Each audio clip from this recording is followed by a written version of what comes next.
여러분 안녕하십니까. 매일 아침 신문 브리핑 아침의 매일경제입니다. 먼저 조간신문들이 준비한 일면 기사부터 전해드리겠습니다.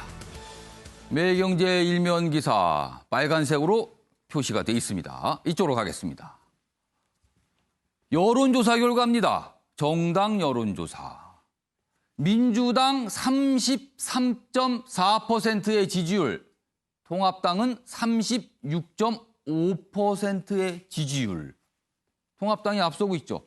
박근혜 전 대통령 탄핵 이후 처음으로 뒤집혔다. 3년 10개월 만이다. 이런 내용이 담겨 있습니다. 리얼미터 여론조사인데요. 문재인 대통령 지지율도 43.3%로 하락을 했다. 거의 4년 가까운 시간 만에 처음 나타난 현상이다.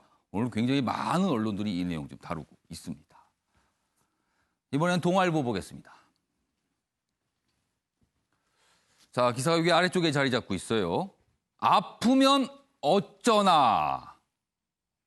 오늘 동네 병원 집단 휴진입니다. 지금 의대 정원 그리고 신규 의대를 만든다 이런 얘기 정부가 추진하고 있잖아요. 이것에 반발을 하면서 의사 파업이 오늘 예정돼 있습니다. 대학병원 전공의 전임의도 파업. 129 콜센터로 진료 여부 확인을 미리 하셔야 된다고 합니다. 아프면 어쩌나. 오늘 아무튼 이런 의사들의 파업 오늘 지금 예정돼 있는데 아마 소식이 좀 들려올 것 같습니다. 다음은 한겨레 보겠습니다.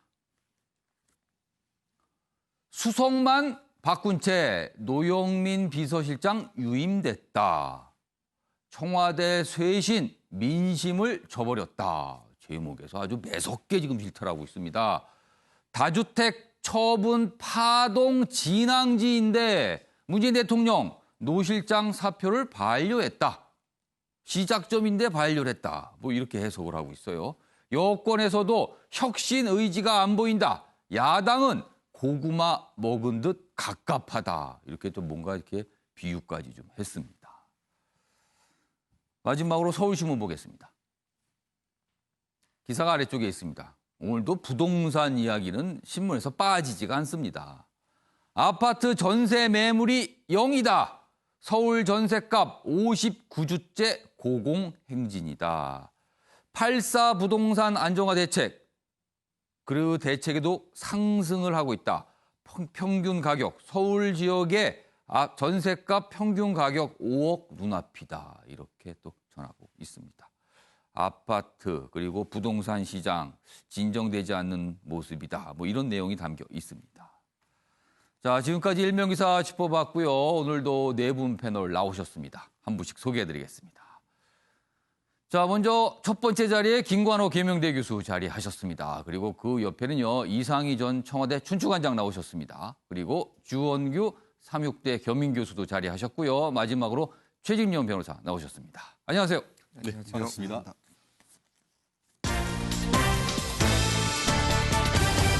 오늘날 주요 이슈를 정리했습니다. 아침을 여는 키워드 4가지가 화면에 준비되어 있습니다. 첫 번째 키워드는요. 지지율 역전입니다. 지지율 역전.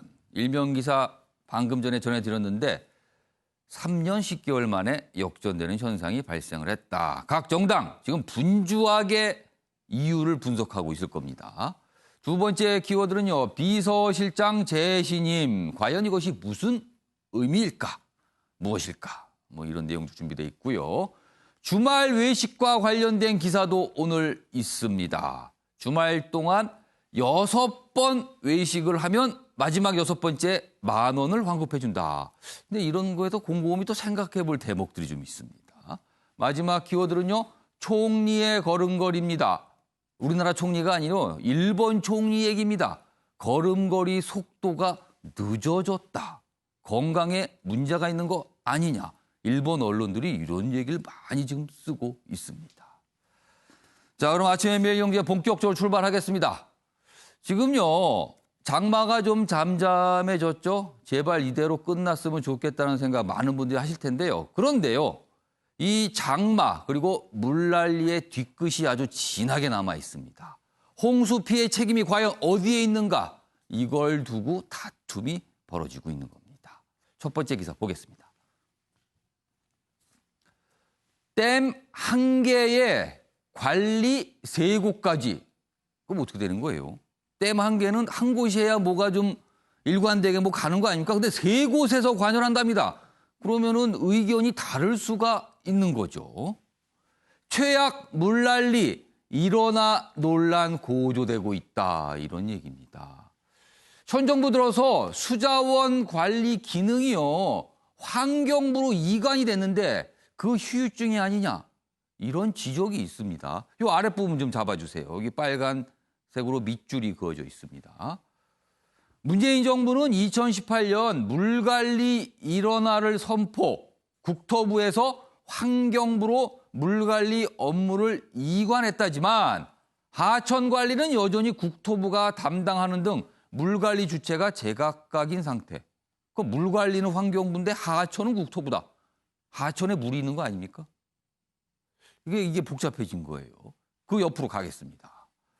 여기 있습니다. 여기도 역시 밑줄이 거 있어요.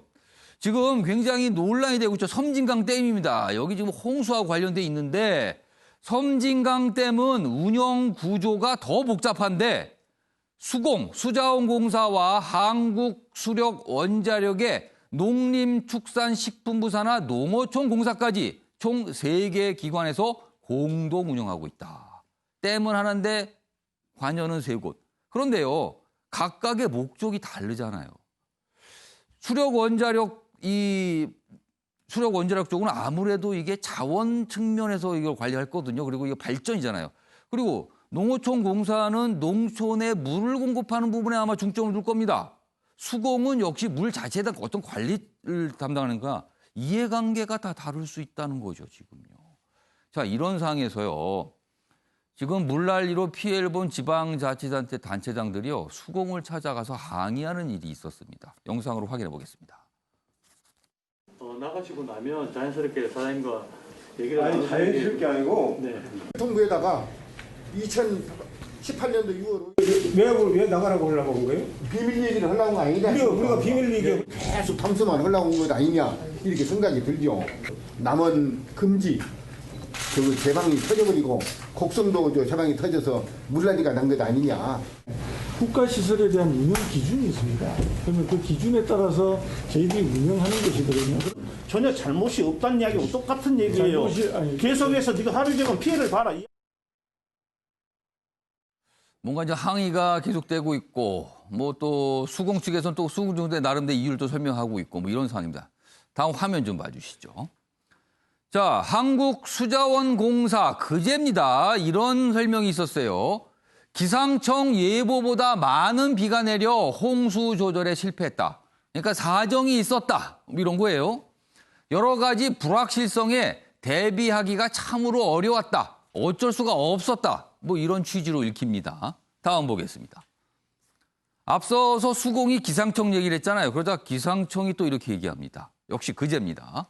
예상보다 비가 많이 왔지만 단기 예보로 보완해 강수량 예초 틀리지 않았다. 왜 우리 보고 또 뭐라고 그러는가. 이렇게 또 여기 반발하는 겁니다. 복잡합니다, 지금요. 자, 주원규 교수님. 이거 누구 탓일까요? 아니면 어떻게 된 일일까요, 이게? 이걸 누구의 탓이라고 말할 수는 없을 것 같아요. 예. 이번에 천재지변이었고 너무나 가슴 아픈 상황이었습니다. 예. 그렇기 때문에 이제 안타까움이 더한 부분인데 예. 사실 좀 하나씩 조금 짚어볼 필요는 있는 것 같아요. 예. 이 물 관리를 환경부한테 이관하는 추세는 세계적 추세로 알고 있습니다. 예. 왜냐하면은 극단적 기후 변화에 맞춰서 예. 환경부가 이것을 관리하는 것이 좀 더 효율적이다라는 것은 세계적 추세라서 물 예. 관리를 이원화를 환경부에다 맡긴 거는 좋았는데 예. 환경부가 지금까지 집중해 왔던 거는 수질 관리였지. 홍수 통제나 이런 천재지변에 대한 전체적 컨트롤 타워를 지휘할 수 있는 그런 노하우가 쌓이진 않았었거든요. 그러면서 일부의 업무나 하천 관리 같은 업무는 또 국토부에 여전히 이제 예. 남겨둔 상황에서 예. 의견 조율이 되지 않았던 상황들은 요번에 섬진강 댐의 사건을 보면 알겠지만은 정말 극단적으로 극약명하게 나타난 사건이라고 생각이 듭니다. 그리고 이제 기상청 예보 같은 부분도 있었는데 예. 사실 기상청 예보에 대한 대응은 국토부에서 오히려 좀 더 빠르게 대응할 수 있었다라는 그런 예. 입장이 있습니다. 왜냐하면 예. 환경부는 그런 거에 대해서 그리고 환경부 산하 수자원공사는 그런 부분에 대해서 효율적인 노하우를 아직은 구축하지 못한 것으로 판단이 되기 때문에 예. 이번 일을 계기로 예. 이러나 말을 고집할 것이 아니라 이러한 어떤 홍수 사건과 같은 상황이 발생했을 때에는 예. 그 가장 주관적으로 주도할 수 있는 기관이 어디인지에 대한 명확한 업무 우선 분배가 필요하다는 생각을 하지 않을 수가 이른바 없습니다. 통상 쉽게 말문에 얘기하는 컨트롤 타워. 네. 누굽니까 또? 네, 맞습니다. 그리고 또 하나 말씀을 드리면은 요번에 이를 계기로 뭐 4대강 사업에 대한 예. 것을 더 강화해야 된다는 쪽과 예. 4대강 사업 때문에 이런 일이 벌어졌다는 예. 그런 정치적 공방은 최소화시키고 예. 지금 상황에서 어떤 부분에서 극단적인 기후 환경에 대비할 수 있는 거를 더 논의하는 게 훨씬 더 효율적이라고 생각합니다. 사실 물은요. 쓰임새에 따라서 완전히 다릅니다. 농업을 위해서 필요한 건 용수가 되죠. 용수 관리 차원의 측면이 있고요. 그리고 물이 너무 지나치게 급격히 많이 나오면은요. 재해를 발생할 수도 있어요. 재난을 발생하죠. 그때는 치수 측면이 있습니다. 그런데 이게 어떻게 보면 지금 다 따로 간 거 아니냐. 지금 이런 의심을 사고 있는 겁니다. 지금요. 그래서 이렇게 문제가 발생을 했거든요. 자, 최인정 변호사. 자, 일단 일은 터졌어요. 그리고 피해를 본 지역이 있습니다. 지방자치단체장들 가만히 있을 것 같지 않거든요. 법적으로 어떤 다툼을 하겠다는 그런 취지로 읽히는 내용들이 나옵니다. 지금요. 그럼 그렇습니다. 앞으로 어떻게 하겠습니까? 결국 기본적으로 이제 천재지변적 성격이 있지만 예. 과연 그것만이냐. 한마디로 평소 때 하천과 댐의 관리상의 잘못이 없느냐. 이게 핵심이 될 것 같은데요. 예. 실제로 그 비가 많이 와서 홍수가 난 것에 대해서 국가를 상대로 손해배상을 한 결과 손해배상 판결을 받은 케이스가 적지 않습니다. 사실 그 첫 사례가 그 1984년 이른바 망원동 집단 수해 사건이거든요. 예. 망원동 유수지에 물이 넘쳐가지고 예. 그때 많은 사람들이 했고 아마 그 무렵에 북한에서 이렇게 그 어떻게 보면 구호품을 지원받게 했던 그러네요. 그런 일도 기억도 있었는데요. 나네요. 예. 그때의 그 조영래 변호사님이라고 입지전적 인물인 분이 손해배상 청구를 소송을 했고 예. 그때의 12,000명에 대해서 53억 손해배상했던 첫 사건이 1990년에 있었던 그러면은 정부를 상대로 소송을 한 겁니까? 그렇죠. 그리고 그 이후에 어떻게 보면 그 케이스에서 손해배상이 인정됐는데 그 이후에 2011년에 또 파주시에 뚝이 터져서 2명이 죽은 사건이 있었습니다. 예. 그때도 보면은 한 그 정부의 한 60%의 손해배상 책임을 인정했고 다만 비가 너무 많이 와서 정말 예. 사람의 손으로는 어쩔 수 없는 케이스 같은 경우에는 손해배상이 기각된 케이스도 없진 않았습니다만 예. 지금 보면은 댐에서 어떤 그 비가 많이 올 것을 예상해서 수위를 조절해야 되는데 예. 그것을 제대로 관리하지 못했다는 그 과실에 대한 손해를 배상을 청구를 한다고 하면은 예. 기존에 있었던 대법원 판례를 봤을 때에 일정 부분 손해배상이 인정될 가능성 상당히 있지 않을까 싶은데요. 그렇기 예. 때문에 향후에 국가의 지원뿐만 아니고 소송으로서 사실 국가 지원이라는 게 뭐 그 200만 원, 300만 원 이것밖에 나와가지고는 삶에 대한 보상이 전혀 안 됩니다. 예. 그렇기 때문에 결국 이 부분은 상당 부분 손해배상 청구 소송이 불가피한 사안이 아닌가 그런 상황이 된 것 같습니다. 그러니까 근본적인 문제는 사실 비가 너무 많이 와서 그런 거죠. 그런데 그 너무 많이 오는 비는 어쩔 수가 없는 거 아닙니까? 그러면 그 이후에는 사람의 어떤 움직임을 가지고 피해를 덜 할 수도 있고 더 할 수도 있고 이 문제가 되는 건데 지금 이 다툼이 벌어지고 있는 상황입니다. 자, 뭐 물난리와 관련해서 우울한 소식만 전해드렸는데요. 뭐 따지고 보고 이렇게 점점 찾아보면요. 훈훈한 이야기도 굉장히 많습니다. 그래서 그와 관련돼서 영상톡 준비했습니다. 확인해 보시죠.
어떤 재난 재해가 발생하다 참 우리 군장병들은 항상 수고가 많습니다. 항상 고맙다는 생각을 들게 합니다.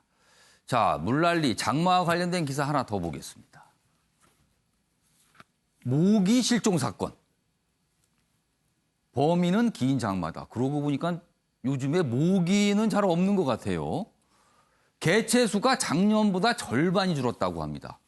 질병관리본부가 7월 말부터 8월 초 정도에 이제 모기 채집을 해봤거든요. 그런데 그 개체 숫자가 지난해 같은 기간과 비교하면 50% 넘게 줄었다고 합니다. 그럼 이유가 있을 거 아닙니까? 일단 제목에는 범인은 긴 장마다 돼 있는데 여기입니다. 이쪽 좀 잡아주세요. 자, 요즘처럼 비가 쏟아져 내리면 모기 유충이 강물에 휩쓸려 내려가 살 수 없다는 게 전문가들의 설명이다.